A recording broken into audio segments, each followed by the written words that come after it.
বন্ধুরা, ক্রান্তি বুটিকের পক্ষ থেকে আমি শুভব্রত তোমাদের সঙ্গে শেয়ার করতে চলে এসেছি একটি রয়্যাল ব্লু কালারের হ্যান্ড পেন্টিং পাঞ্জাবি নিয়ে। জাস্ট তোমরা হাতার কাজের কাজটা দেখে নাও, হলুদ এবং সাদার কম্বিনেশনে কি অসাধারণ কাজটা করে তোলা রয়েছে। আর নিচের দিকে ডিজাইনসটা জাস্ট দেখো, একদম মিনিকারি ওয়াকে দুটো কালারের কম্বিনেশনের ব্লু কালারের ওপর কি সুন্দর কাজটা করে দেওয়া রয়েছে।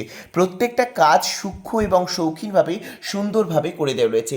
পাঞ্জাবিটা জাস্ট একদম ভরাট কাজে ট্রেডিশনাল ডিজাইনে কলকা নকশায় পাঁচটি সুন্দরভাবে তুলে ধরা রয়েছে। তোমাদের যদি এরকম সুন্দর পাঞ্জাবি পছন্দ হয়ে থাকে, অবশ্যই করে আমাদের স্ক্রিনে দেওয়া বুকিং নাম্বারে তোমরা কিন্তু যোগাযোগ করতে পারো। দারুণ সুন্দর কাজের এই পাঞ্জাবিটি কিন্তু অনবদ্য লাগবে, যে কোনো অকেশন অনুষ্ঠানে তোমরা কিন্তু এটাকে পরতেই পারো। কেমন হয়েছে অবশ্যই কমেন্ট সেকশনে তোমরা কিন্তু জানাতে ভুলো না। প্রত্যেকটা কাজ দারুণ সুন্দর, পদ্ম নকশা এবং সাদা আর হলুদের সঙ্গে ব্লুয়ের কম্বিনেশন অসাধারণ করে তুলেছে। পাঞ্জাবিটা কেমন হয়েছে জানাতে ভুলো না। Thank you.